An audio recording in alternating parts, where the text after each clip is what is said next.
So what are we looking for? What traits do you think agents are looking for in their acts or performers? I mean, we touched on a few of these things earlier. Where is this helpful piece of paper that Josh has so lovingly screwed up? All my hard work. Right. Oh, let's have a look at these things. This was quite a helpful list. What of these things do we think would be of particular interest to agents?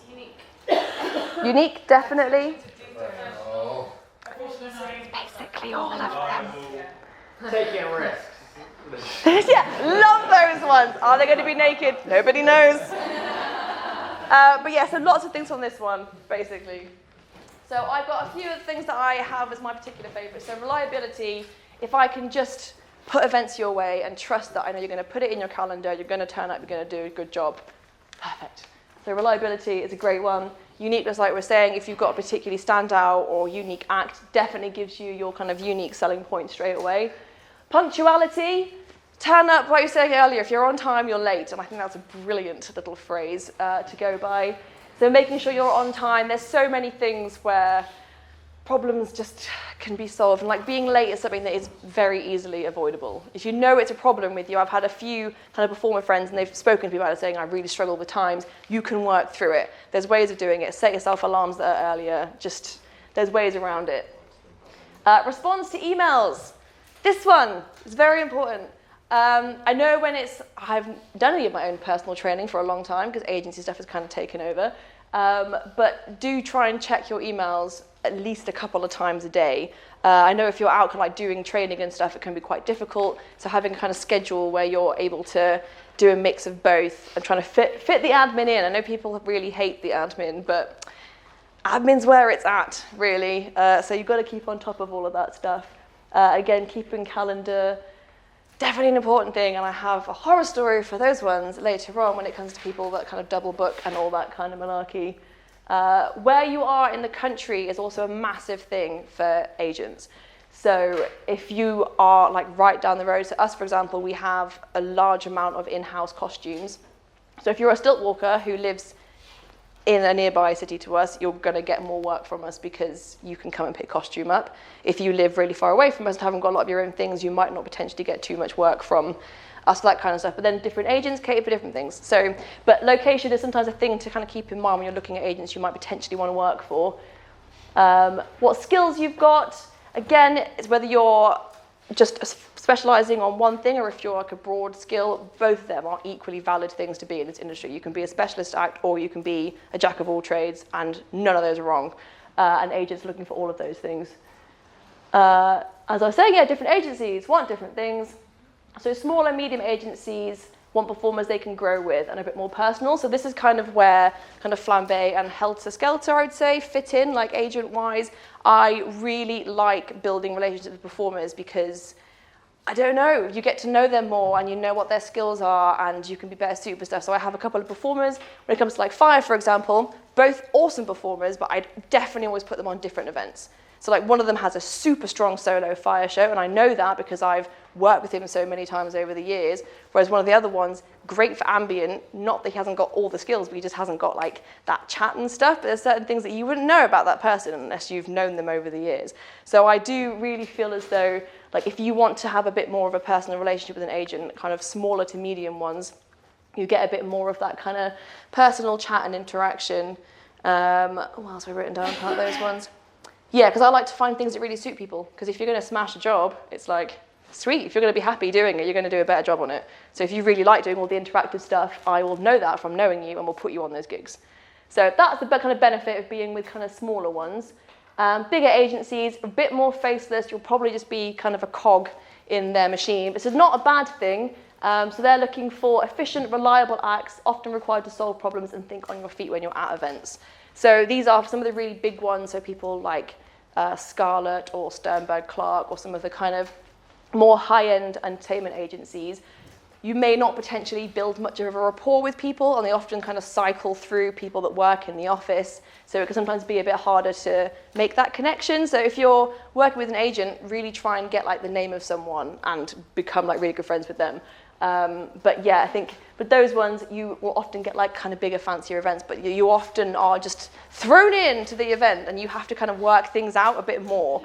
when you're there. So you kind of have to be like on it with your kind of tech stuff and your spaces and being able to just turn up and be professional and just knock it out of the park with possibly not so much information. But yeah, they're the kind of main ones that you would kind of get. How to secure work with said agents. So again, depends a little on what you're selling. So if you're a bespoke act or if you're a performer. So if you have like one of only one thing in a country, you'll be marketing that in a completely different way than if you're a jack of all trades person that wants to get on lots of people's books. So yeah, I think you've got a crazy like unique thing that you're wanting to do, aren't you? That thing. So like that jaw suspension. Who knows? That's not really a thing. That's like jaw. As in, I would hang by my teeth whilst being spam up on like a wire with like 30 parcels. Is the end goal. There you go. See, unique, strange. Yeah. Why not work? Well, you've still got it there for the moment, so you know training's obviously going okay. But yeah, that's obviously a very bespoke thing. So for that, you'll want to make sure you get some like very nice, clean media for it, and you can pitch when you kind of definitely got where you want to be aiming that. You can start pitching that at kind of some of the bigger agents. But if you want to kind of just get yourself out there as a performer and it's just you and you have lots of skills, then you kind of need to approach things in a bit of a different way.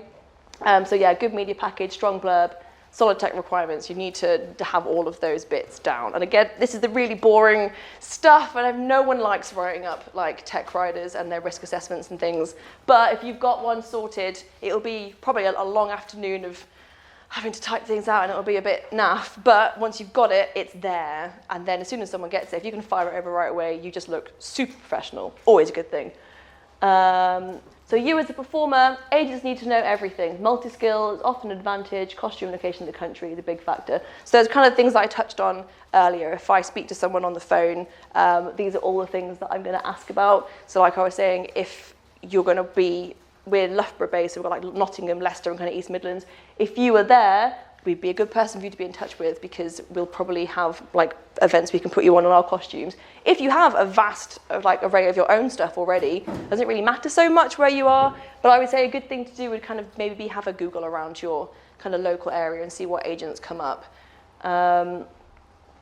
Work hard. Best way to encourage repeat business. If we can rely on you, or reply apparently, we'll come back again and again. And that is the main thing for me. Like I get very stressed in the summer when it gets like a Saturday and we've got like 15 events out and I'm having to worry about like all of those. If I've all got like a strong team on it where I can trust everybody, it instantly just makes my day better because I don't have to worry about people turning up or not doing things on time or whatever. So yeah, work hard, try and get some good feedback, go above and beyond. Just keep reminding agents about yourself. Like it does sound really naff, but we are a bit shit when it comes to remembering stuff all the time. And if we don't speak to you very often and you're not local, it is easy to just fall out of someone's head. It's not because we are being mean or trying not to. It's just there's a lot of things and logistics and whatever flying around. And it's not annoying. So don't feel bad if feel like you're constantly pestering someone. We don't find it annoying, and it really is a thing of going, oh, remind it, and then one day it'll pop up at exactly the right time where I'll have had an inquiry come in for something that's literally what you do, and it's like, great, here it is, are you free? So do just keep reminding us about yourself, and we're sorry that we don't always reply to things, but it gets a bit hectic, so just keep pestering us, we don't mind being pestered. Oh, and after events, send us photos. We like seeing photos of what you get up to. I think Gemma's going to be doing stuff about kind of social media, or Maria is later on in the week. But yeah, we like to see what you get up to, so send us photos. I saw a hand at the back. Yeah. Go for it. When you say go above and beyond, yeah. What ways? I just like for the first kind of event, if you can really try and be like pally with the client when you get there and come across with a good first impression. If it's possible to kind of like, maybe rather than just being like exactly in on the dot or doing that thing where it's like walking back to the dressing room to finish a set off, just kind of like maybe do like a tiddly bit more, just like a little something so that you know that you've left feeling like you've really smashed it. Because we all have those days when we're like, I don't know, end of a run of events, it's a Sunday or whatever, and you're starting to get a bit tired, and it can be a bit easy sometimes to be like, oh, clock watching or whatever. But if you're kind of like out there for the first time for someone, just try and like do a little bit more. Yes. A word of warning though, I got in trouble with the nation once because the first set wasn't very good because there weren't any people there, so I had to do an extra set. But other performers didn't want to do that, and so then there was this kind of thing of I was kind of showing off too much, Right. making the other performers look bad and creating unrealistic expectations. Sure. Okay. So it's just something to be aware of. Yeah. Well, it's the thing where I guess you can't please everybody all the time, can you? I would have probably done the same situation though. Like, I'm in it because I like pleasing people. I just like to make people happy. If I don't leave an event feeling like I've made a difference to someone's day, then I'm not happy with myself. So that's the whole reason why I became a performer in the first place, because I like doing that kind of stuff. But it is difficult. Like, yeah, there's a limit where it's like, don't do too much. Otherwise, also for the year after, if it ends up being someone else and you've done like an hour when you've only done half an hour.